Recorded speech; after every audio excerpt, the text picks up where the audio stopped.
राष्ट्रीय कांग्रेस की तरफ मैं नारी शक्ति बंधन अधिनियम 2023 के समर्थन में खड़ी हुई हूँ।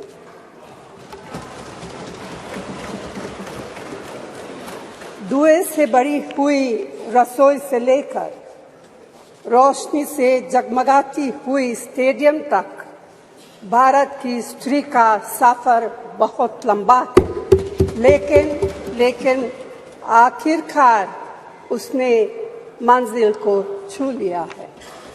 उसने जन्म दिया, उसने परिवार चलाया, उसने पुरुषों के बीच तेज दौड़ लगाई और असीम धीरज के साथ अक्सर खुद को हारते हुए लेकिन आखिरी बाजी में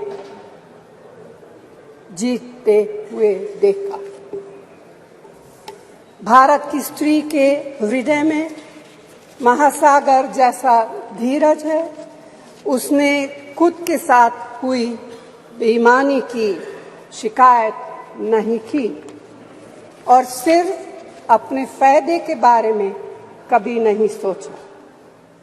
उसने नदियों की तरह सबकी भलाई के लिए काम किया है और मुश्किल वक्त में हिमालय की तरह अडिग रही।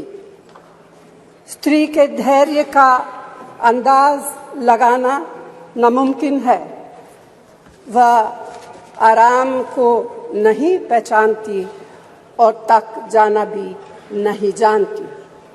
हमारे महान देश की माँ है स्त्री, लेकिन स्त्री ने हमें सिर्फ जन्म ही नहीं दिया है, अपने आंसुओं खून पसीने सींचकर हमें अपने बारे में सोचने लायक, बुद्धिमान और शक्तिशाली भी बनाया है। अध्यक्ष महोदय, स्त्री का मेहनत, स्त्री का गरिमा और स्त्री के त्याग की पहचान करके ही हम लोग मनुष्यता की परीक्षा में पास हो सकते हैं। आज़ादी की लड़ाई और नए भारत के निर्माण के हर मोर्चे पर स्त्री पुरुष के साथ कंधे से कंधा मिलाकर लड़ी है।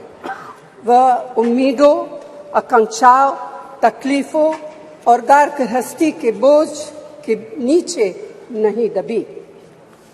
सरोजिनी नायडू, सुचेता कृपलानी, अरुणा असफ अली, विजयलक्ष्मी पंडित, राजकुमारी अमृत कौर और उनके साथ तमाम लाखों महिलाएं से लेकर आज की तारीख तक स्त्री ने कठिन समय में हर बार महात्मा गांधी, पंडित जवाहरलाल नेहरू, सरदार पटेल, बाबा साहब अम्बेडकर और मौलाना आजाद के सपनों को जमीन पर उतार कर दिखाया है।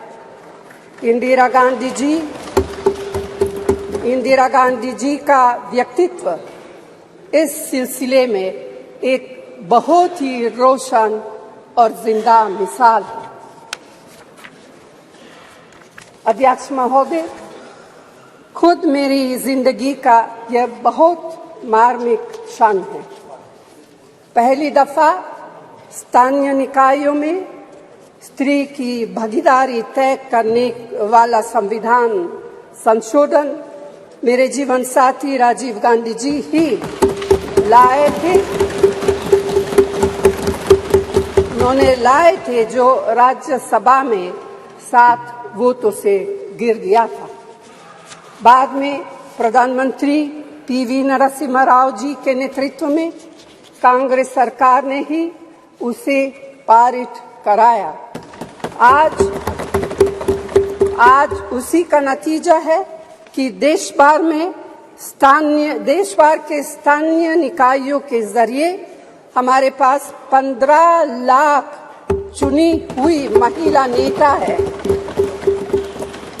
राजीव गांधी जी का सपना अभी तक आधा ही पूरा हुआ है, इस बिल के पारित होने के साथ ही वह पूरा होगा। अध्यक्ष महोदय, कांग्रेस पार्टी इस बिल का समर्थन करती है।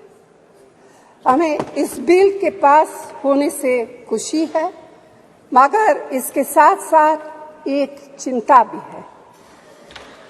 मैं एक सवाल पूछना चाहती हूँ।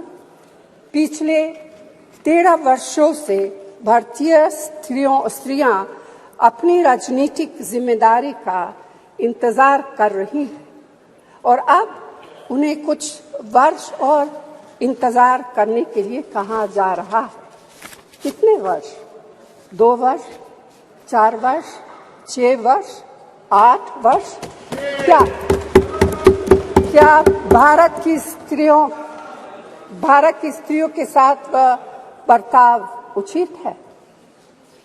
भारतीय राष्ट्रीय कांग्रेस की मांग है कि यह बिल फौरन अमल में लाया जाए, लेकिन इसके साथ ही कास्ट सेंसस कराकर शेड्यूल कास्ट,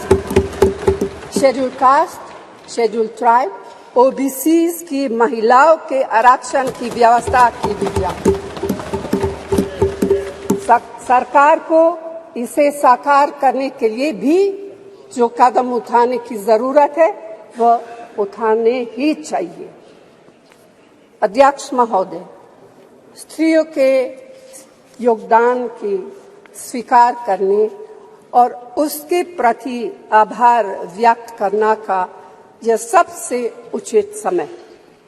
इस बिल को लागू करने में और देरी करना भारत की स्त्रियों के साथ घोर नाइंसाफी है।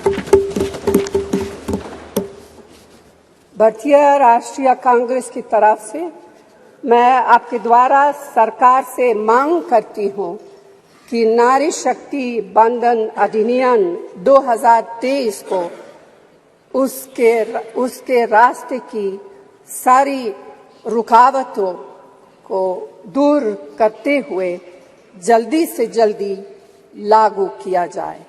ऐसा करना न सिर्फ जरूरी है बल्कि संभव भी है।